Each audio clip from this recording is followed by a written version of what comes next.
did Uber Eats in Austin on a Sunday yesterday.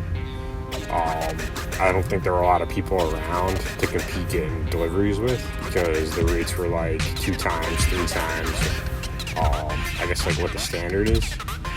But I don't know. I worked like 6 hours and I made like $120. So it was a pretty good day. But can't complain. Being able to work on my own time, my own schedule. Now I have to answer to a boss who, half the time doesn't really know what's going on anyway. Not too bad.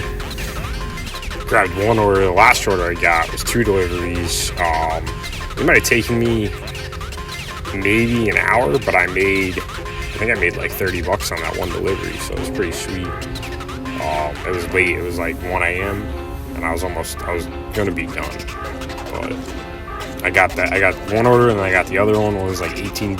The other one was like 12 or something. And I couldn't pass it up. I was like, I can't. Making $30 in like 45 minutes to an hour. So I took it. I don't know. If I stay up late, it's hard to get good sleep because when the sun comes up in the van, with like traffic and stuff, it disturbs. Getting a good 8 hours. I got 5. If I got to take a nap later, I got the van, so it's convenient. Even just to meditate, take like 15-30 minutes. It's super convenient to just kick off my shoes and set up. If I have to set up blinds or something, that's fine. Or find like a good shady parking spot and I can just lay in the back of the van, set up my pillows. So pretty nice, honestly. The only shitty parts of, I guess, like what I'm doing now is still just dealing with people, dealing with an area, a highly stereotypical area. For someone like myself, you can't like be polite nowadays. Being polite is like a turn off to people. To me, that's stupidity.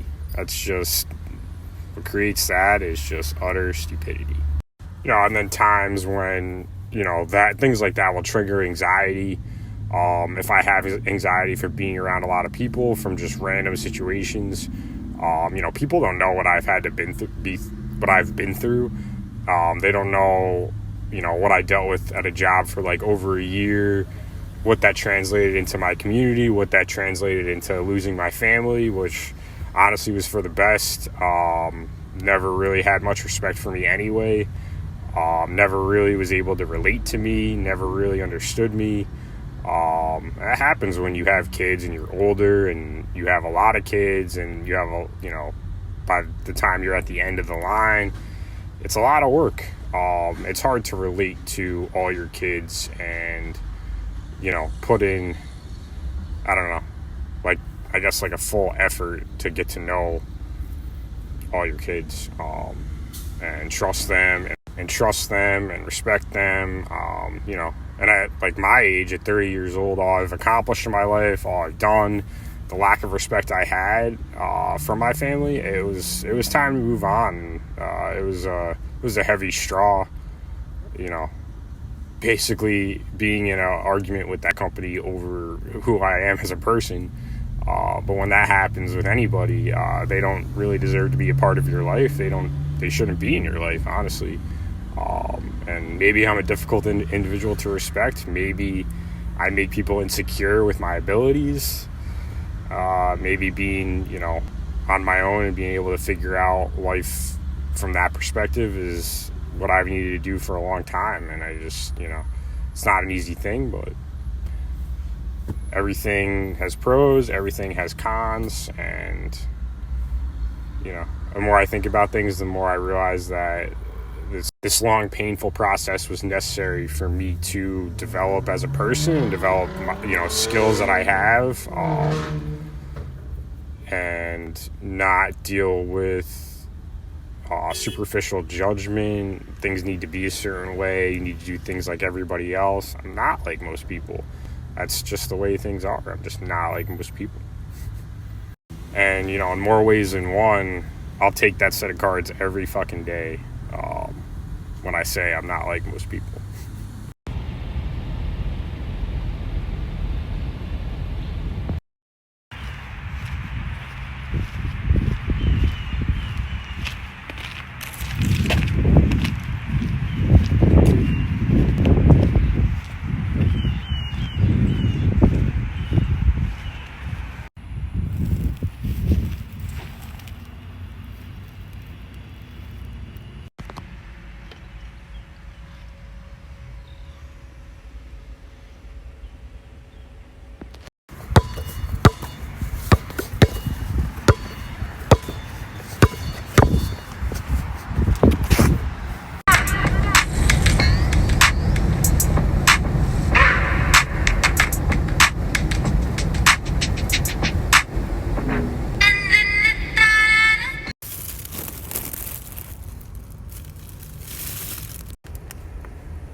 Chipotle chicken wrap.